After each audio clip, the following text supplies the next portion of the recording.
Today we wanted to get into the best practices again that we're seeing from different companies of how they're most supporting their employees at this time, to go through this time of transition, to go through this time of uncertainty.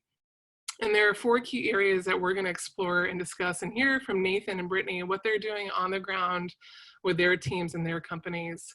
The first is, how are we supporting people to work from home? For many, this is a huge transition to do that. So what are some best practices there to help enable that, not only productivity, but the engagement around this time, and also that balance that people are needing even more in this moment.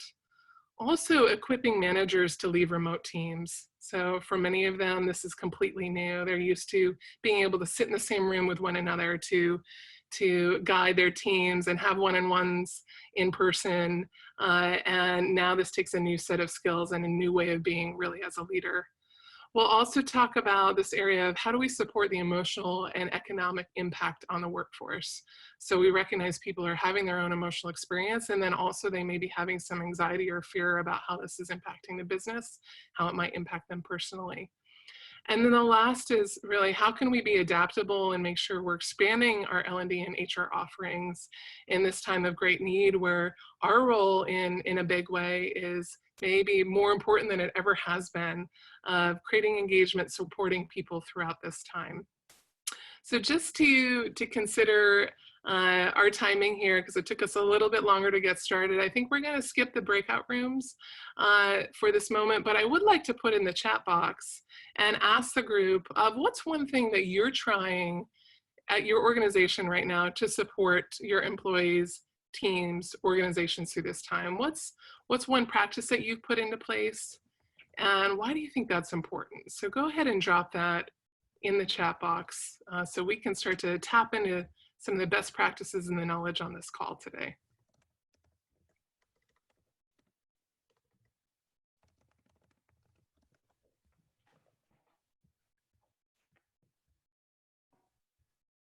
Yeah, what are you trying right now in your organization? One thing that you've put into place that seems to be working. Why is that important? Great, so virtual coffees, love that. You know, having people connect on that level. Right, people are seeing each other now more than ever, absolutely. Probably some of us are finding it challenging to be on screen all the time, right? But also finding the ways to connect with one another. Yeah, intentional check-ins, that's great. Grounding sessions being led by staff. Excellent, finding that. More touch points, right? We're seeing this theme of connectivity come up more and more. Sharing community donations, great, I love that. You know, sharing virtual and home volunteer opportunities, love that. How can people contribute at this time when we're searching for that sense of purpose? Yeah, setting clear ways of working on virtual meetings. It's a different ballgame, right? It's a different practice and tool here. Wonderful. Some great practices and some common themes that we're seeing from the group, and please feel free to continue to drop those in the chat, because again, you know, we're the stewards of this group, but there's a lot of wonderful ideas and really intentional folks on the call. So please feel free to share those with us as we go. So as we take a look at this, we're going to break down and go into each one of these categories with a little bit more detail and hear from our friends, Nathan and Brittany. I want to start in this area of working from home first and supporting employees to make this transition. For many of them, they made this transition weeks ago, right, at this point. And there could have been some intentionality about supporting them and doing that. And you also might be in the place at your organization where you're realizing, boy, they weren't quite set up for success, or we'd like to come to them now with different things that they can do to successfully work from home. And this is that idea of how can we help them stay engaged in this time where they may be feeling isolated? How can we help them be productive in this time? And also, how can we help them focus on their well-being? And the things that we're seeing from organizations that are doing a great job at this is, first, they're taking the step to understand the reality that employees are experiencing right now. So depending on where your organization is based, you may have people around the globe who are experiencing and going through this in one of those hotspots and in one of those areas where the virus is absolutely rampant. You may have people who are really solitary, who are living alone in this moment and experiencing this, building up that sense of loneliness or you know, feeling unconnected to the world. You have others who might have technology issues that they're trying to navigate so they can work effectively and collaborate effectively with people, right? So understanding the reality of our employees at this time and looking for the trigger points and the ways that we can come in and step and support them for that. The next is supporting healthy boundaries, right? I'm sure many of us have seen that statistic of people who work from home tend to have higher levels of burnout, right? So how can we equip them understanding what healthy boundaries look like, taking breaks, creating routines in their life, giving them some tools and resources to think through how they can create that for themselves. Also providing tools and strategies for productivity at home, right? So introducing time blocking or specific strategies, whether it's in a webinar or some sort of training or resource that you're providing, new methods that they can put into practice and into place while they work from home. And then the last is giving people meaningful opportunity to solve problems that really matter. So we're seeing companies that we work with do great things like having delegate groups or committees or task forces come together to solve some of the things that the company is experiencing in this moment of pulling their creativity in to ultimately come up with something that's meaningful and going to serve the whole community and the whole organization.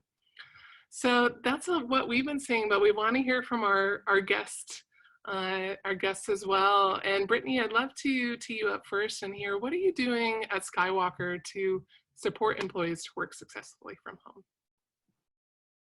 Thanks, Jess. Well, I think your 4 bullet points kind of hit it all on the head. So we did a very, very early analysis so that we didn't feel overwhelmed. We ended up transforming about 87% of our workforce to work from home, and only a small portion of that actually needed more support.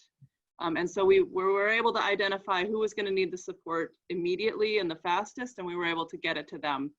And so that helped us make this full push very quickly and help people stabilize quickly so that we could understand what the new norm was, basically. And I couldn't agree more with the communication. Communicate in multiple different methodologies. Get that regular cadence of the bulletin out with the latest news and how it applies. So when I say communicate, I like to over communicate and get people to make fun of me about how much I've communicated. And when they're parroting back to you, you know that they've actually heard you and have read it, right? But to that point, it's short and sweet and applicable to the workforce. And we're the only ones that know how our workforce is going to absorb the information and what the right level of cadence is. So, and if you get it wrong the first week, just fix it the next week, right? And use that learning. It's this idea of rapid iteration. A couple other things, we did develop some very targeted task forces. So one on engagement, I think we'll talk about that a little bit later. So an event, build up an engagement or events committee that can spearhead and be those cultural champions. And to your point on long hours, I think a lot of us can attest those first couple of weeks were 14-hour days, and allowing that to be what it was, but now finding some return and distributing the work that you can't carry all of it, right? Here we have in HR, we've got culture, we've got health and safety, we've got all of these things under our purview and suddenly having to be experts at all of it, right? And so we immediately had a health and safety committee that was analyzing what needed to happen to keep the workforce safe, right? That safety piece is just the very, very first priority to help people recognize that we can keep you safe if you have to come to the office, we can keep you safe in your workplace. We ran a very large, reminder of what ergonomics mean and why they're so important. And as adults, please set yourself up for success. We do not want this current crisis to lead to an enormous, carpal tunnel crisis, you know, as we all return. And so, you know, trying to get ahead of those things, to get smart, capable people thinking about how to be their best selves through all of this and make sure that we're able to work at our best. So those are a couple things that we did. Thank you, Brittany. I love that. And even thinking down to the level of ergonomics of our people's workspace actually enabling and healthy for them. So one of my favorite bullet points on that ergonomic, just to share, is that you can't be in one position for more than 20 minutes before your body starts holding something, right? So just move around, everybody, because we've already been on this call for 20 minutes, right? I love that stat, though. I think it's so important. Wonderful. Thank you, Brittany. Nathan, how about for you at Cirrus? What are the things that you've been doing? I know we've seen a lot of it in action, so to help people work from home. Yeah, well, I think it was a little bit of serendipity when, you know, it was around the 14th or 15th of March that we did a sort of required work from home to sort of test all of our systems and to make sure that everything was working and to work out any kinks. We had already moved to an online collaboration tool, Zoom, actually about a year ago. And because we're a global company, we had already a lot of virtual meeting space usage. So we're pretty fortunate in that it was, I don't want to say an easy transition, but it was a little bit less painful because of the fact that we had already been using some of these tools to collaborate across different time zones. And as Brittany mentioned, that employee engagement piece, you know, working with the people piece for years, and we had already come to that realization, fortunately, you know, a long time ago. And so we already had people who were actively working in that employee engagement space to do things like the actual in-person happy hours on Fridays to the monthly concerts. We're in Austin, so a lot of you know, live music talent, and then just turning that virtually was where we were at that time. And we immediately, once we after we had that you know, that required work from home, is shortly after is when the order came that we are required to shelter in place. And so we were already there. We were already working remotely. And that first week, as you know, Brittany mentioned, was tough for everyone. It was a transition. I mean, everything from you know, the basic to you know, using my little laptop to do everything, to you know, to just working those crazy hours because it was just a new thing. But as things started to get settled out, it became a little bit more normal for folks. We immediately hosted a global webinar, thanks to the people piece, to get folks to have those tools just as soon as we could. How to effectively work remotely was for our individual contributors within days of that work from home order. And then just any way to, you know, connect with coworkers, see faces, smiles. We encourage that just as often as we can. And so I know that whenever I'm on a Zoom meeting, I do the same thing. I encourage everyone to turn on I know it's maybe early, we might be in our PJs. You know what? We're all offering a little bit of grace here. You may see the occasional spouse walk behind or the dog barking, and you know what? It's all right. It may even prompt the, you know, oh, what kind of dog do you have? And so I think, you know, one thing that is we're learning about what, you know, our houses look like, and it's that little bit different connection that we're experiencing that has helped us along the way. I love that. Nathan, I can say that we've been on a lot with a client in Phoenix, and she's been home, and she's kind of one of those HR types that's very methodical and meticulous. So her fellow VPs call her the hammer, and it's been really nice seeing her at home in her house because it's kind of humanized her more. And right behind her, I've always noticed that she's very meticulous even in how she arranges her computer. And right behind her, there's a cross and there's a picture of a saint. And it's like, oh, that's what's really meaningful to you. And you clearly are arranging it just so, because it's like perfectly centered.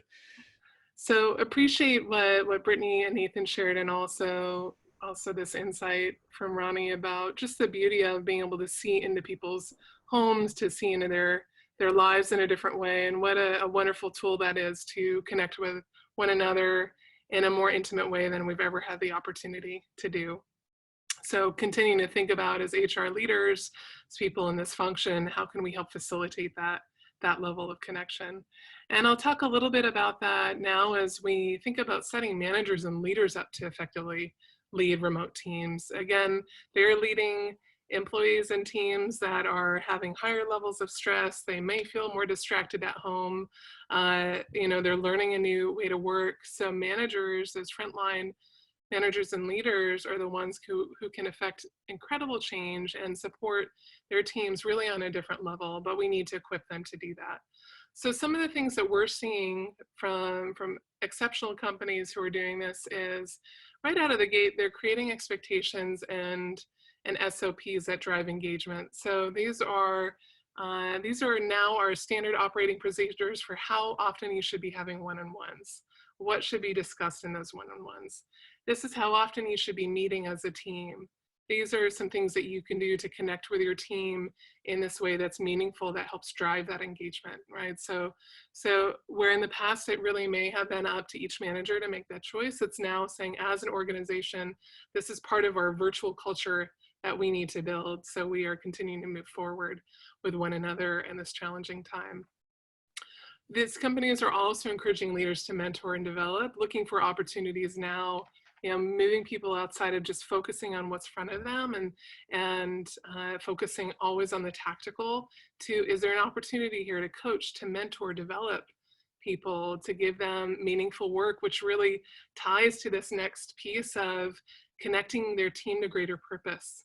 So right now we are all in this place of uncertainty, and we're searching for our own whys. I'm sure all of us on this call have had that experience of, why does what I do matter right now? Am I doing the right thing? Am I focusing my time on what's important, right? So helping managers really speak that language to their employees. Why does the work that we're doing as a team matter? Why does the work that we're doing as an organization matter? Continuing to make that connection to that sense of greater purpose here. Next is encouraging managers to provide opportunities to be innovative and creative to employees. Again, that's the idea, and Brittany was sharing, there's a task force that's taking this on. We can do this on the team level as well. We can help managers look for those opportunities to engage the team in a different way, to solve complex problems, to think outside of the box on something maybe they've never tackled before. And then the last is providing approaches to create fun, humor, levity, connection. I do know Cirrus Logic does do a happy hour on Friday. I've never been invited. Sadly, I've never been there on Friday, but taking that virtually, or the virtual coffee breaks that Brittany was mentioning. So these are some of the things that we've seen here. And again, I'd love to hear from our speakers, maybe just two nuggets, two things that you're doing to encourage managers, to set managers up to effectively lead this way. So we'll just do about 2 to 3 minutes each on that. So Nathan, I know you're doing a lot of work because we've been a part of it. So what are the things that you're doing at Cirrus? Well, I think early on, as I mentioned earlier, there were actually, when I realized that we were now in this, remote environment, I called you, Jess, and Roni, and I said, I need some help. I need 2 different options, one for our regular employees, our individual contributors, and then the other one is for managers, because obviously what they're facing is very different. And so we did provide a webinar within, I think it was the same week that we ended up in that remote work environment. That happened on Monday. And by Friday, we had a global webinar for as many managers as could attend. We recorded it and posted it to our learning management system for anyone who wasn't able to attend. And in that session, we talked a lot about, how to continue to engage your employees. And the good news is that it was a lot of what we've already been talking about in our manager training. So it was not a real big, retooling of what we have already been sort of promoting with our managers. It has just been a reminder, and then of course providing tools and recommendations about checking in, those meetings, making sure that we can connect in this new virtual way. And those virtual happy hours, now they're online. We have several different ones that we've posted on our internal sort of shared resources site. So I can attend different happy hours on Friday. I can go and crash somebody in our product marketing group, and so does our CEO and our president. They will pop into the HR happy hour, and I'm not trying to brag here, but they have said that the HR happy hour is the most fun out of all of them. So well, it is the wildest bunch. Often we know that the folks we on have the line. Yeah. music and costumes, and I tell you what, we really kind of go all out. But then beyond that, beyond the fun things for managers, ongoing manager roundtables. So one of the things that we have been really fortunate is providing these regular roundtables for managers. And so normally they are topics that we, along with Jess and Roni, will work on months out, so that we're planning them and making sure that they are timely and relevant. But here we've had to retool some of them. We've had to change them, and I call these manager roundtables group therapy for managers, because sometimes they'll kind of stick to the topic, but sometimes there's just things that are on people's minds and they have to sort of share. And there's a lot of different perspectives, both from experienced managers and newer managers, and that has proven to be really helpful for our folks. So Yeah, anytime we can do that. I love that, Nathan. And that's something that comes into really the next section too, when we're going to talk about dealing with the emotional well-being and the emotional impact of this, is creating forums for people to talk about what's real for them, and being agile in the moment with what we're offering as HR and organizational development or learning and development leaders, of just being able to be with them in the moment. So thank you, Nathan, for that. Brittany, I know you have some fun things. I'd love to share the calendar, and maybe you can speak to that a little bit. Sure. Is this the time for that? Yeah, that this section? is great. Let me go I ahead and pull it up.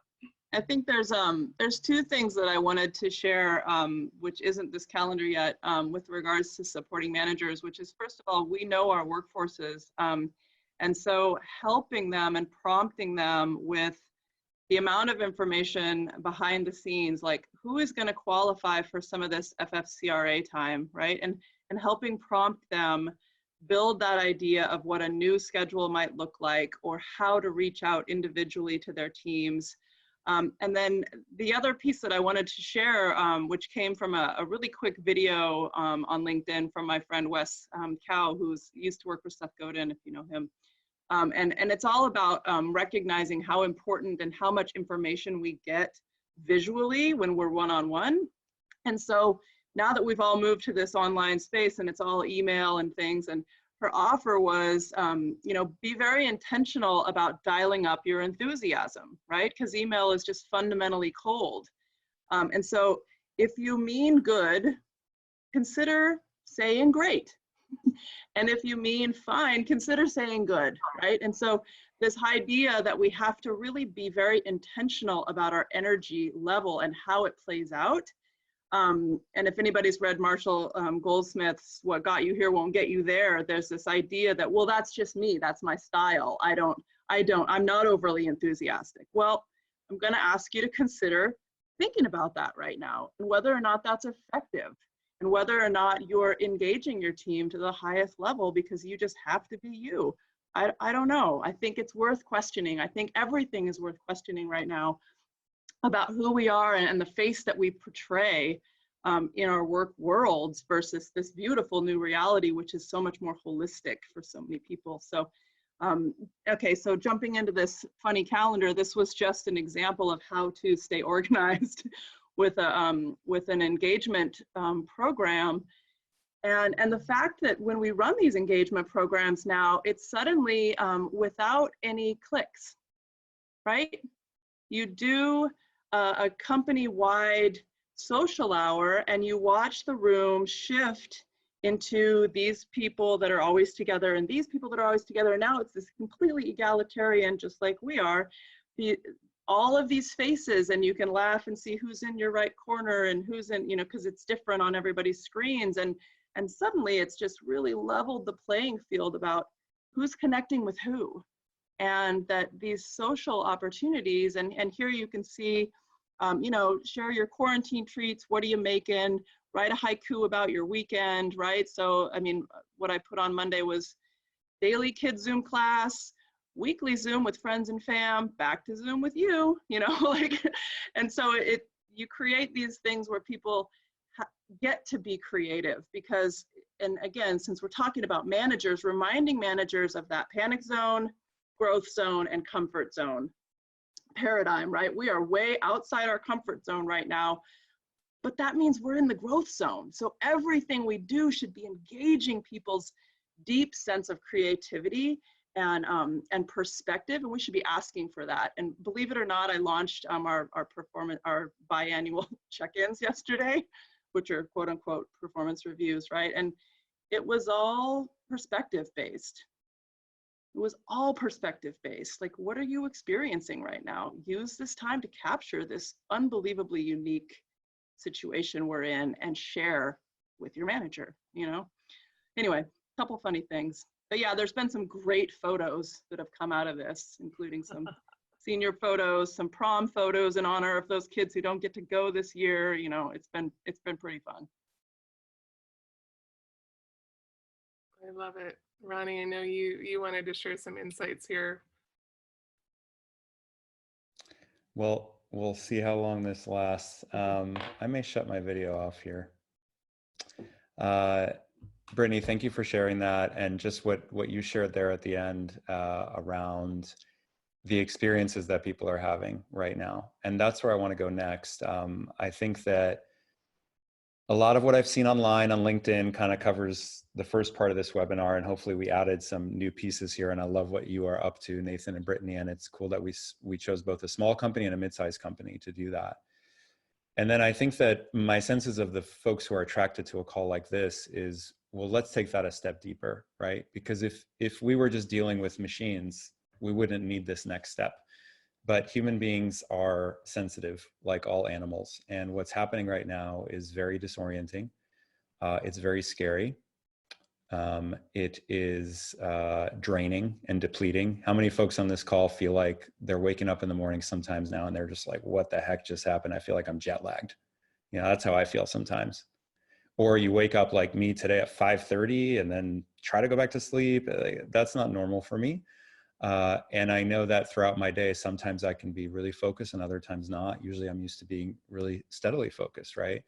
So part of, I think the next level of depth for, I know the folks are on this call are really looking for that. And what can we provide is just an engagement on that level with people, you know, is to say, guys, the Zoom you'll figure out, but how's your mom doing, you know, and how is this for you? And you don't need to have a happy face at the meeting. Sometimes on meetings I'll hear, you know, I'm having a hard time, but I'll get it together for this meeting. Well, no, tell us about the hard time a little bit. You know, we're all humans, and now's the time to really just talk about that and make space for that. So wanted to talk, and it's not only health right now. We're having a quadruple whammy of a political crisis, a health crisis, an economic crisis, and, oh, by the way, we all need to work in distributed teams suddenly. These are things that if we were sort of central planners of a new society, we might say that'll probably take 20 years to maybe we'll get right. And here we all had to do it within a week or two, right? So just to remember that that's a lot. It's a lot for anybody. I am struck, and maybe a tone of inspiration for me is just how adaptable human beings have been able to be, and to so quickly pivot and do all this amidst the worry of how's mom, and amidst the failing video on the internet and all this, that we're able to do that. So we want to talk just a little bit about resources to navigate the emotional, also the economic impact on our employees and on all of us as well as leaders. So that's sort of the bigger picture. And Jess, maybe you can share just, maybe there's 2 or 3 of these that really stand out to you. One that really stands out to me is to understand that what we're going through right now is unexpected and uninvited change management initiative. Often those are planned, or they're maybe reactive to some extent. This has been completely sudden. And so one thing to keep in mind is that not only do people need to adopt different technical and operational ways of being, but there's an element of their emotional element of adopting those changes. And so for us to remember that in HR and people development, that right now a lot of what we're in is an unexpected change management initiative. And so we remember all the good things about change management, and we apply some of those right now in this moment. Jess, what are a couple of these that stand out to you? And then I'd love to ask Brittany in particular, as you're working with a small organization, you've probably seen a lot of shifts. What's maybe one of those major shifts that you feel are happening for people internally that you feel like you've had to address as an HR leader? But Jess, which of these stand out to you most? Absolutely. Thanks, Roni. I would say one of them is equipping managers as coaches. Again, the people who are most interacting with the wide swath of employees.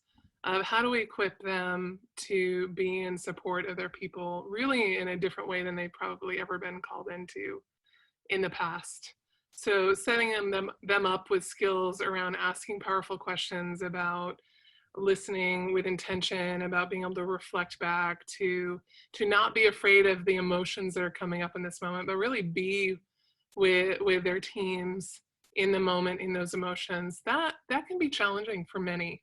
It's a shift again in the way that they may be used to managing or leading. So giving them the tools and resources to do that is a big one that I'm seeing. And then the HRBP outreach, I heard this from another one of our clients that we work with, activating the HRBP team, if you have that, or your people development team, to be reaching out to individuals to get a pulse on what's going on, not only like we hopefully did at the very beginning of all of this, but as this unfolds, as this continues, to check on the people who might be really emotionally challenged in this moment, to make sure that they're set up for success, and also so you're getting that real-time data consistently, weekly, daily. So those are the two I'm seeing. Brittany, love to hear from you. Sure. I think, so I mentioned that comfort zone piece, right? And Roni, to your point, people grow leaps and bounds when they're in that growth period, and they do during crisis as well. And training right now is actually about learning, I've found. People are hungry for training. And what we did in the very first week, because we had a bunch of people that we didn't know if we had work for them, is we compact all of the required training we were going to ask people to do throughout the year. We just packed it in.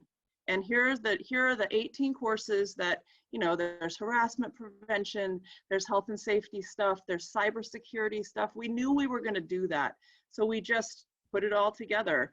And people want to learn right now. So suddenly it's not a checkbox, and it's really about, wow, I have the time to really engage in this. And so offering them as much as we could. And I have a fun story, which is our president pinged back and said, oh, I want to share this doc, because I had put the giant list of stuff together to tell employees to expect these to come. And he said, well, can I share this with another president? And I was like, well, unfortunately, that stuff is, we have subscriptions to all of that stuff. Lucky us. And he said, oh, okay. And then I said, well, give me an hour. And I just went to the interwebs, and the CDC has 18 courses on health and safety prevention. It's all on YouTube. And harassment and prevention and diversity, equity, inclusion, there's a dozen different TED Talks. And every title that I had assigned our company, there was an equivalent something out there that was free. And so I took an hour and I built the free links, and it was amazing. And he was able to share that with companies who don't have the same resources, right? And there's so much free content out there. My colleague, Lila Bullingtown Group, she's an executive coach. She flies all over the world. Well, guess what she's not doing right now? Flying all over the world. She's built she has a company called The Awesome Leader, and there's free resources right there on that site now. Emotional intelligence. She's got lots of courses that she's put into Udemy, and it's the way this coaching process is working right now. And also, I'll say one last piece, which is there's this stigma that a coach has to be right there in front of your face, right? It has to be a face-to-face personal relationship where you get coffee and they, you know, they weigh in, and suddenly that's not an option. So now the virtual aspect of coaching is the reality, which means you can do a lot more of it, frankly. And so now people who weren't really into coaching or didn't really know how that was going to work, this safety of this boundary has allowed them to say, okay, I could get into some of that. And so I have some first-time managers now who I've been able to, you know, get a little tiny budget to move into something like a sounding board program, which is all virtual anyway, you know. And so I have 5 new managers who all have new coaches right now, which is amazing, and it's not overly expensive. So you've got this combination of free resources out there, with generous, incredible coaches who are offering new free resources and very cost-effective virtual resources that are popping up everywhere. And like you're saying, Brittany, a hunger to learn, right? A hunger to learn, yeah. When times are really good, it's interesting. We say, oh, that webinar looks cool, but you know, I got a lot to do, and there's a lot of things to focus on right now. But right now we're all here and we're all attending all these things and looking at all these things and reading Harvard Business Review and anything we can get our hands on, because we're really not sure what's next. And so really the last little section here that I wanted to cover, and that's a perfect segue into it, is that in every crisis there is an opportunity, right? And we know that from our personal lives. Anytime you've had a rough time, there's always something that comes from it. I think there's 2 ways to approach every crisis. One is with courage and consciousness and integrity, and that's where we learn. And then there's denial and other forms which may lead to some destructive behaviors for ourselves and those around us. But the type of folks who are on this Zoom, I believe, are the type of folks who are really committed to taking that conscious route, right? That open-hearted route, that brave route. And so what are some of the things that we can learn right now? And you just named a few of those, right? What a time for people to be exposed to new ideas, new ways of working, new ways of thinking, new ways of acting, new forms of knowledge that they might not have been even interested in before, that suddenly now they're all about, because it's a time that they really need it. You know, one of the things that I know that's really important to everybody on this call is that, and maybe we've been thinking a bit, is, oh no, I'm in learning and development. Is that going to get completely cut, or, you know, cut by 80% if this recession right now continues for a while, which it most likely will, or if it gets even worse, which it most likely will? What's going to happen there? And the case I want to make to all of us is to really play offense there. And this might be my New Jersey nature coming in, but not to say things like, well, you know, we should still, maybe we could go for half of what we did last year, is to say, we need to do twice as much this year. And let me tell you why. Because what you've probably realized over the last month and a half is all the great plans that we developed last year, all the operational systems, all the new products and market research that we did, all that stuff doesn't mean much of anything right now. The thing that matters most right now is the capacity of our people, from the newest intern up to the CEO, to be resilient, adaptable, to think on their feet, to be emotionally intelligent, right? All of those so-called soft skills, which are much harder than any of the other stuff.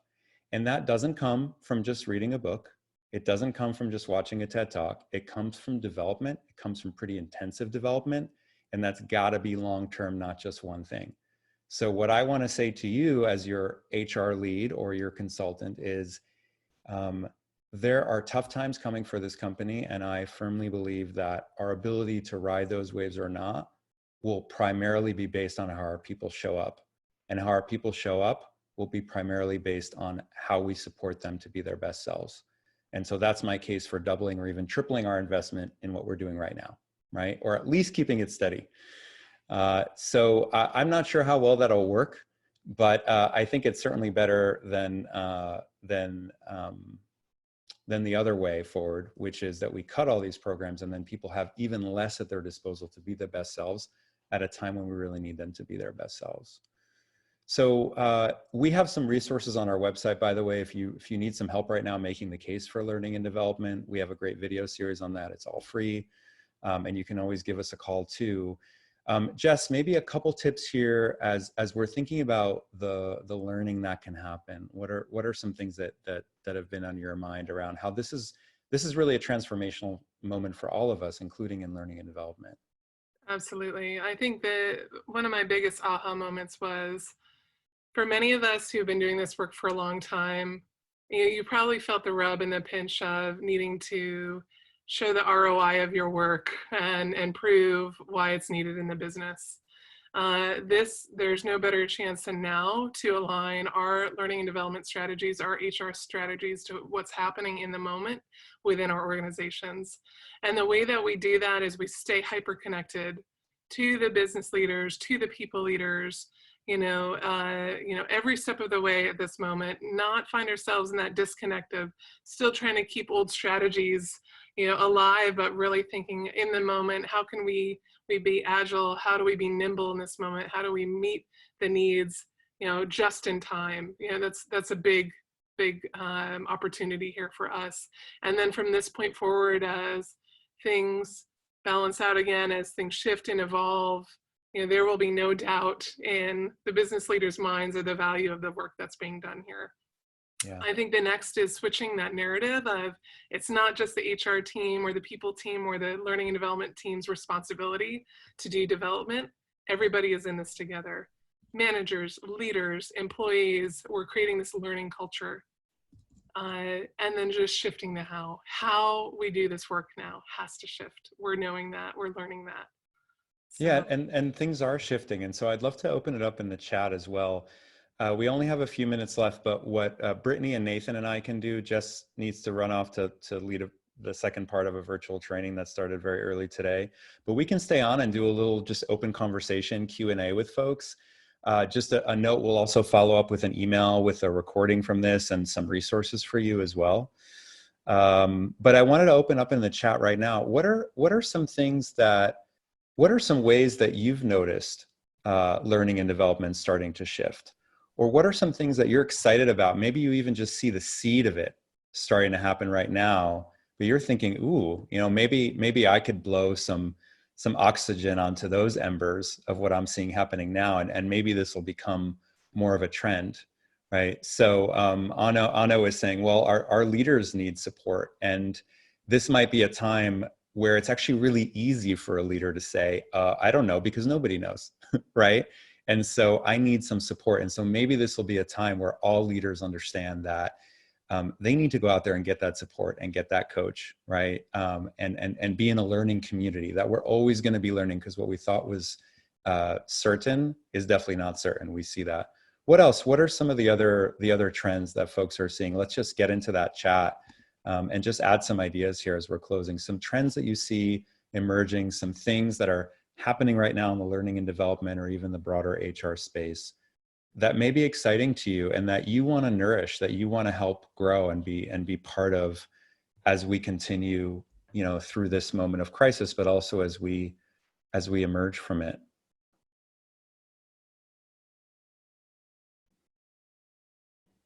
I'm seeing a lot of typing happening, so we're going to have a lot of things coming out at once, which is great. I'm thinking about a lot of the communities that have been formed here, and can we maintain those?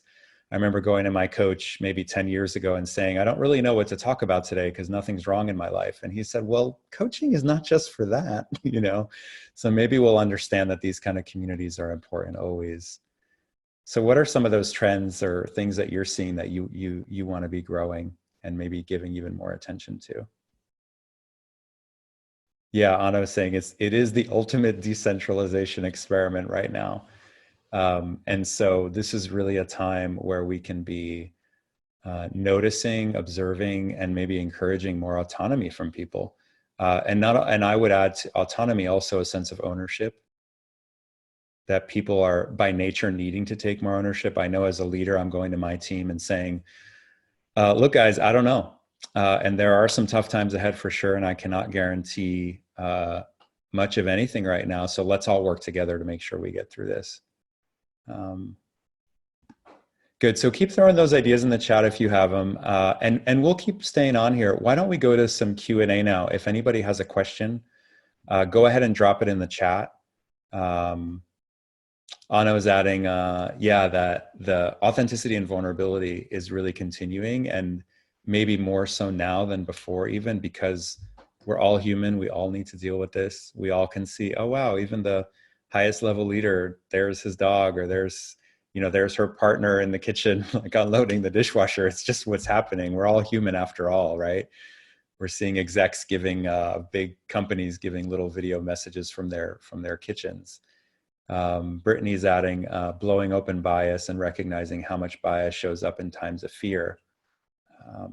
And how can we, as conscious folks, really do our best to present a different kind of narrative, that right now is a time where we really need each other. We really need diversity in all ways. So this is officially the sort of end of the formal time of our part together. So I do want to thank everybody. We will stay on a bit longer now. So if folks want to stay and just unmute themselves and we'll have a little conversation, that would be really fun. And if not, that's totally cool. We will follow up with you with an email. You also, some of you opted in or didn't opt out to be on our email list. So we'll stay connected. We'll keep you posted on future webinars as well. And we'll follow up with a recording of this webinar, and also maybe a couple resources to share with you. And I'd love to just say quickly, thank you to everyone. It's been wonderful being with you today. I'm going to go teach more of Nathan's folks, but just inspired by those of you who showed up, what you had to share. Thank you, Brittany and Nathan, for your wisdom and sharing your experiences. And I hope to see all of you soon. Thanks, Jess. Thank you, Jess. Thank you, Thanks Jess. for being here with us. Yeah. If you're still on the line, we'll invite you to maybe turn your video off for a sec and just either say goodbye or chime in with a thought or anything you'd like as we wrap up here.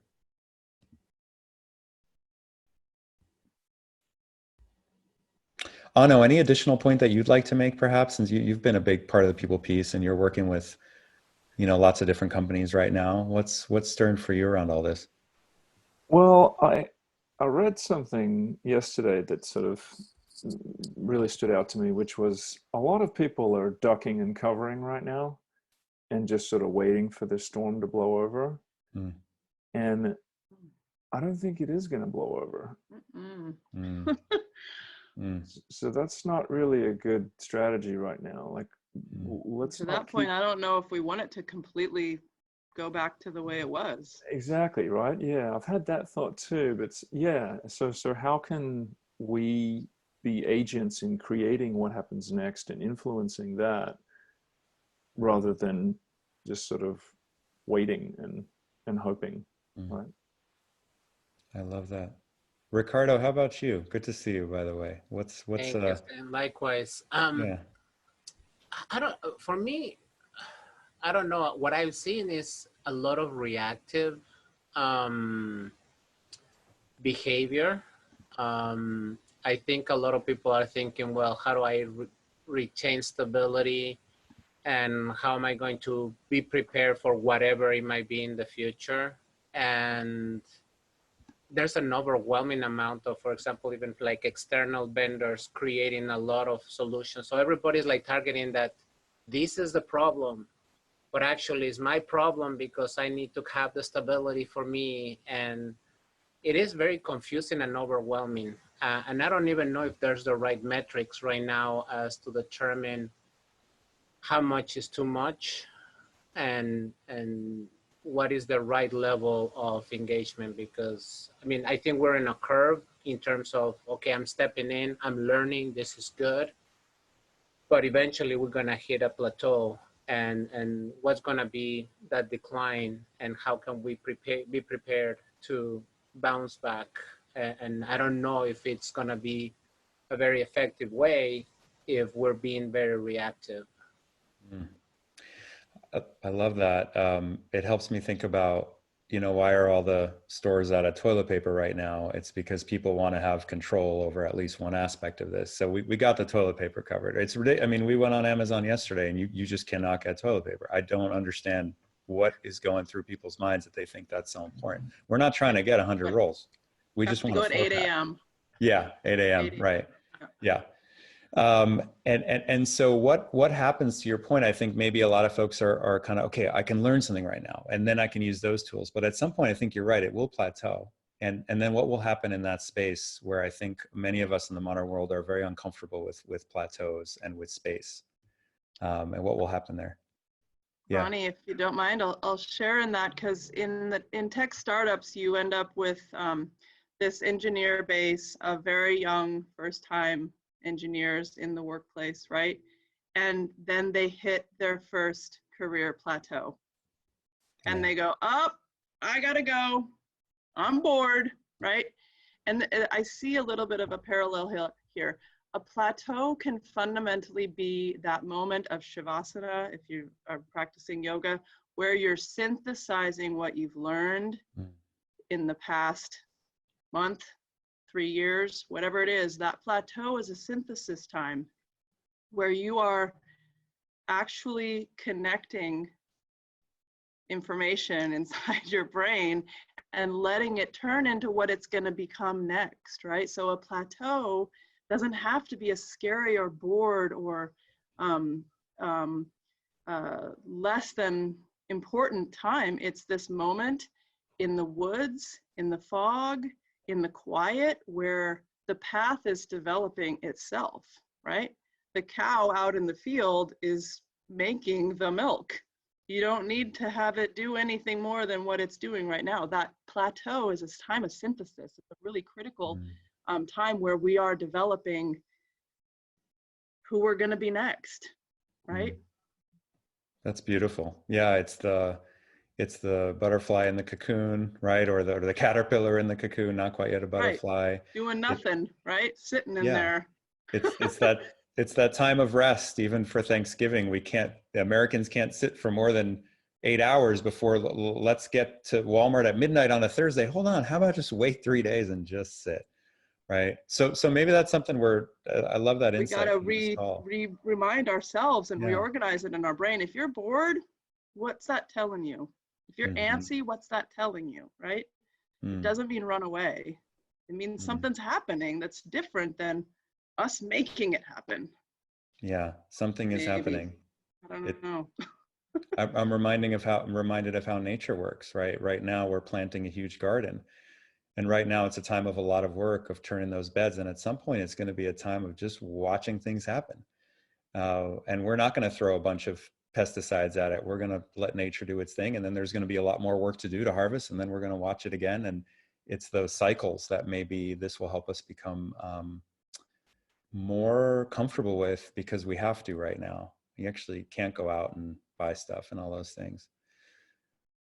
I'm seeing a couple of folks who don't have their video on, and I am curious to hear from them as well. Jason, I don't know if you're still with us there in Denmark, but if you are and you're willing to chime in, I know that you are, helping to lead a global team with folks from, I think, all 6 continents. And I would be really curious to hear how all of this is impacting your work, and and what's maybe one way that you've been engaging with this. I mean, Jason and I were going to work together to bring 50 people together from, I think, 20 countries together in Portugal in April. And well, that got it's actually going to be this week, right? It's going to be this week. So how are you guys adapting? And Jason's with Vestas, which is one of the world's, kind of tied with Siemens maybe as the world's largest wind turbine manufacturer. And he leads the... Oh, we're not tied, we're winning. You're winning, great. We like that. So tell us a little bit about what Vestas has been up to in this. Yeah, I mean, it's a difficult situation, of course. And so we're a global company. We have 25,000 employees across the world. And I do work with people on all 6 continents, which does make it a little bit difficult. I mean, it's always been a little bit difficult to communicate. And so I think one of the things that was interesting about the situation was that we were already quite remote and ready to work remote and ready to engage with each other. from a remote perspective. So I think the transition into that wasn't so difficult. I think more along the lines of it's the part that we've been discussing over the course of the last hour or so is the people are a bit more people are worried, people are stressed. How do you respect boundaries but still have the understanding that we still have things to get done? We actually had one of our busiest first quarters ever. And so it's one of those things where we're trying to say business as usual, but it's clearly not usual.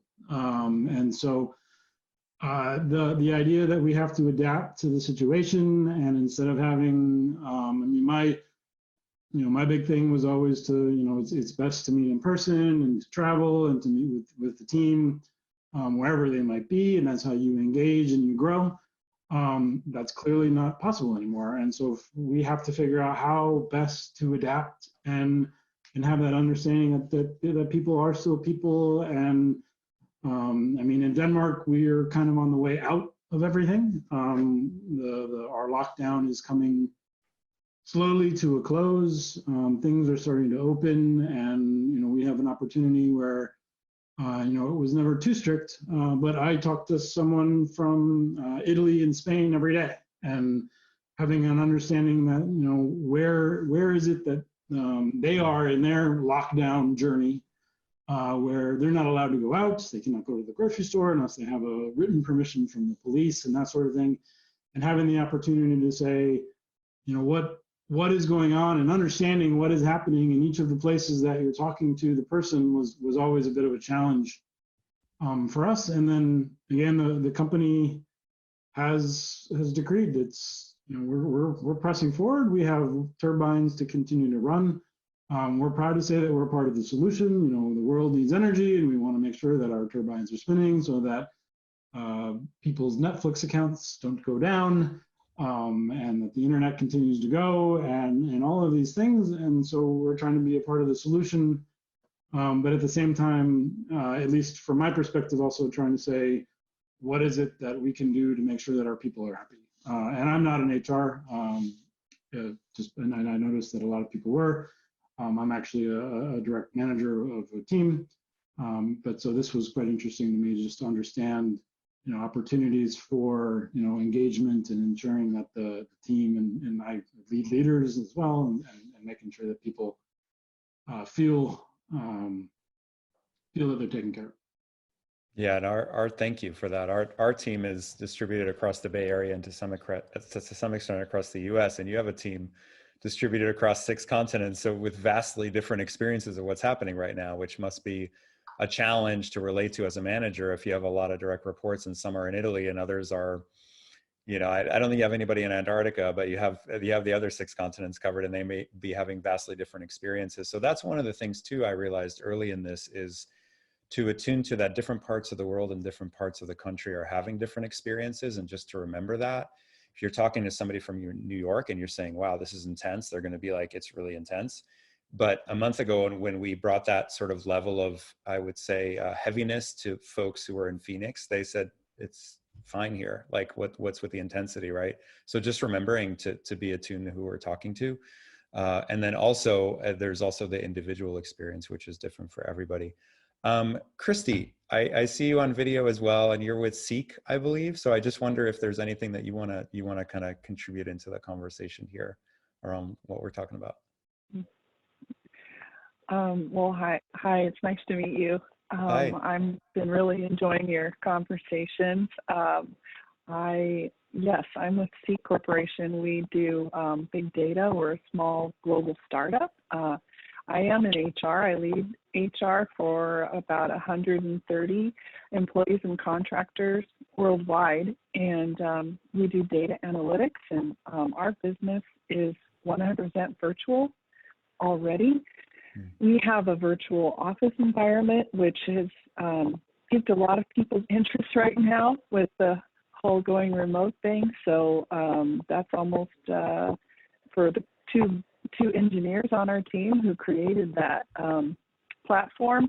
They are getting bombarded with inquiries about that. Happy to share information if anyone wants to know about, supporting a virtual work environment there. But I just presented to the board of directors what Seek is doing to,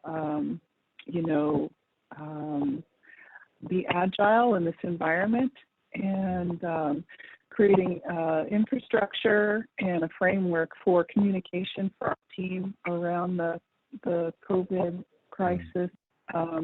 Really heavy work in Confluence and policy building there, as well as Slack channels to support collaborative sharing through like a travel and safety task force, which was established also. I chair that team. It's cross-functional. We meet weekly to, discuss. We have a mission that the executive team provided us. So, we've been really busy this last month. I just shared a timeline of everything we've done in the just about 30 days, and it's been a whirlwind, as I'm sure all of you have experienced as well. So, just really appreciate everyone's input and what you're going through. It's very helpful.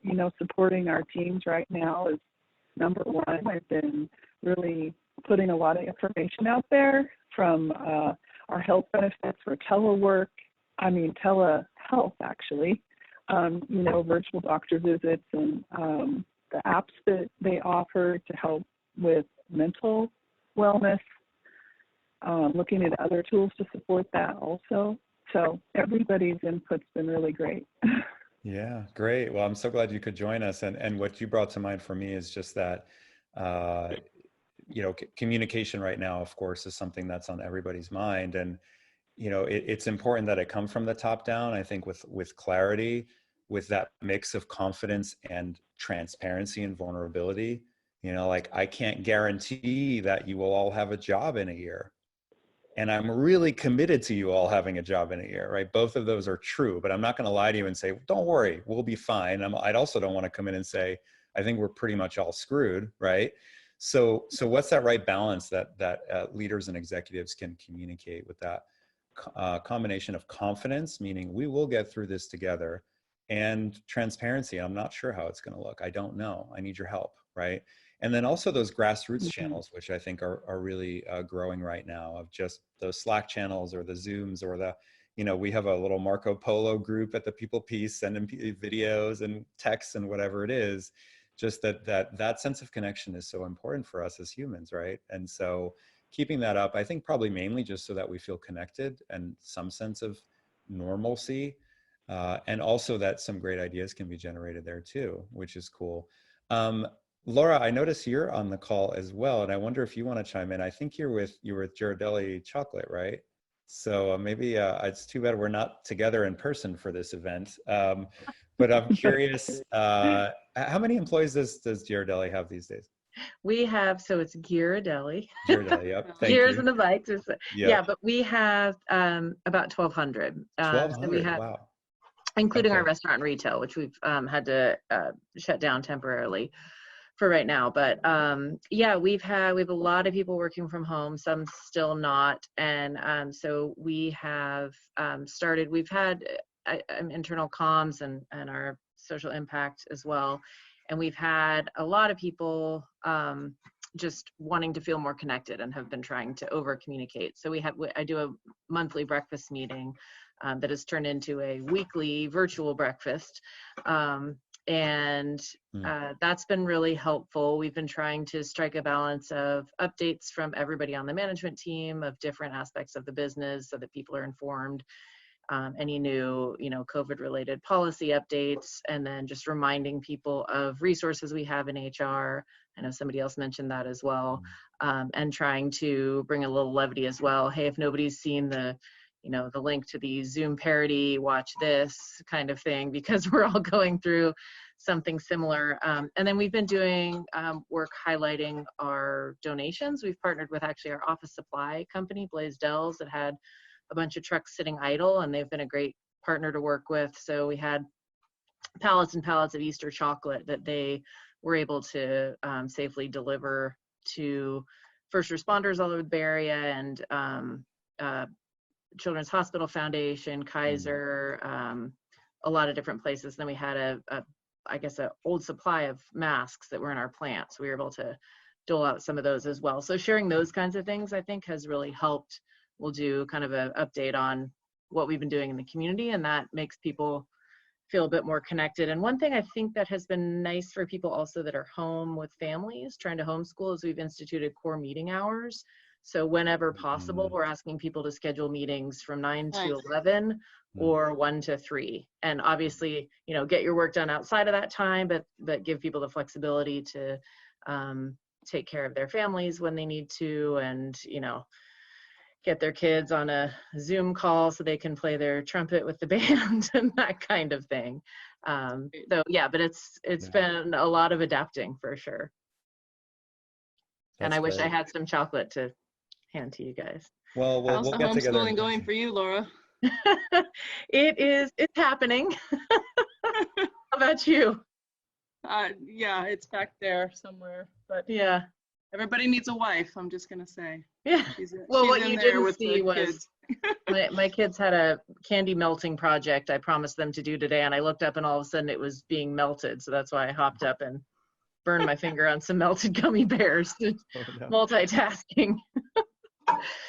Laura, I love what you shared there, and I think yeah, just that people in the company and also outside the company, like me hearing that story, it warms my heart and it inspires me around these times to hear those kinds of stories. And I'm sure it inspires the employees of the company as well to know that that's what they're doing. And Laura, I'm also curious, it looks like maybe you're talking to one of your kids there, but I am curious. So I know that for some companies, they have some folks that just can't go to work at all, like maybe in your retail locations, and then other colleagues are twice as busy as before. And are there ways that you're sort of teaming folks up or saying, well, don't worry, you'll get a break and then they'll step in? Or how are you managing that? I'm curious, what's one way you're managing that resourcing issue right now? Yeah, I mean, I think what everybody's been doing is just trying to stay in touch and have, you know, some compassion and empathy for what is happening, and trying to connect more on Teams, where we've been using a lot of Microsoft Teams, where people can, you know, share what work needs to get done and help each other out where needed. And I think there's been just a huge understanding for, we're all trying to get the work done, and just be flexible with your colleagues if things aren't happening, and offer to help out where possible. Yeah, because that's been tough for sure.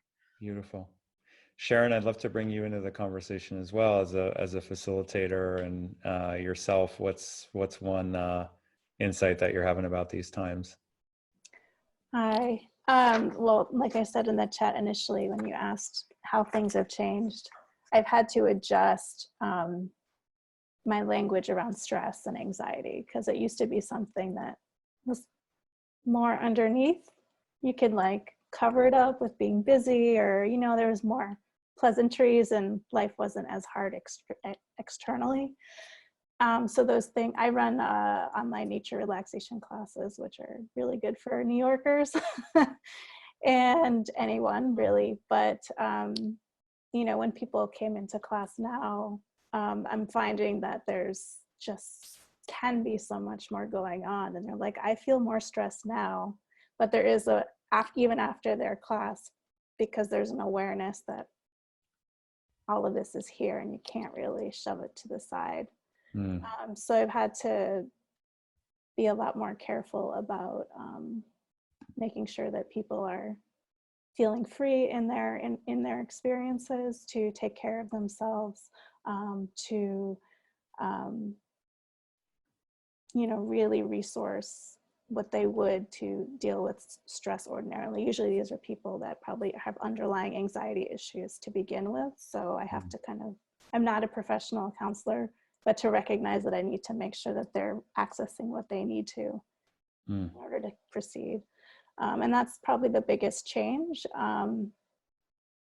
And, you know, it's also really wonderful to give people a break. So I DJ nature soundscapes. I, you know, work with people in companies. I work with people who are solo entrepreneurs, who just need an escape. So I've been playing with that a lot over the last few years, and definitely more pertinent now than I think it ever has been, which is probably why it's, you know, I'm happy to be of service that way. So Yeah. yeah. Beautiful. Thank you. Yeah, for me, it's going out to my garden a lot these Yeah. days, which is really helpful as well. I was on the line the other day with a senior leader at a company who's pretty, you know, tough, kind of tell it like it is, and his colleague happened to be late, and so we had a couple minutes to chat, and he just started talking about his garden, all the gardening he's doing, and how every couple hours he goes out for a few minutes and hangs out with his plants. And I'm like, wow, this guy's a little softer than I thought, right? So just to give ourselves that break and to connect with the human side of what's happening here. So yeah, and definitely the lessons of nature, as you were speaking earlier. I think that having that as an anchor in these times, it puts things in perspective, because we are kind of we're all in timeout because of the natural world, and the natural world is happy that we're taking a break. I think it's been good. And you were talking about being able to integrate and having that time. There are cycles, there are flows of being able to, you're in the creative process, you know, build, and then, okay, or plant, and then you have to let it take its course. So I feel like it's such a great teacher to just keep coming back to. yeah, it's true. Yeah. We were in a webinar last week on leading through uncertainty, and one of our amazing presenters, Toby Hertzlich, who founded the Biomimicry for Social Innovation Institute, and was talking about the lessons we can draw from nature right now, because nature is, life on Earth is more adaptable and resilient than any of the organizations we've built, because it's been around for 3.8 billion years, longer even than, I don't know, Ford. So on that note, folks, why don't we wrap it up? I'm so glad a few of you could stay till the very end here, and really enjoyed this. This part's usually my favorite of these. After the presentations, we get to dive in and connect with each other. So we will be in touch. We will be organizing more of these events. And I'd love to just, you know, also our organization, just chatting with you personally, learning a little bit more about what you're up to. If anybody's, you know, you can go to our website, learn more about us, and just a great time to be sharing information and resources with each other. We do have videos, recordings from our past webinars, and also little clips that Marina has been doing a great job editing for us. So if you want little nuggets of inspiration, that's up on our website, and we'll share that with you. I really want to thank Brittany and Nathan for taking the time to be here with us, and preparing to present and presenting. And you two are both remarkable humans, that it's awesome to either work with you, Nathan, for the last 9 years, or Brittany, flirt with working with you for the last 3 years. Both have been fun. And it's nice to have everybody else on this call as well, that I'm just meeting for the first time, or who maybe like Sharon I haven't seen in 15 years. So thank you all for joining. We'll be in touch, and may you be healthy and well, and keep doing your good work at your companies and with your families. Thank you so much, Ron. Thank you so much. Thank you all. Take care. Thank you, everybody. All right. See you. See you soon.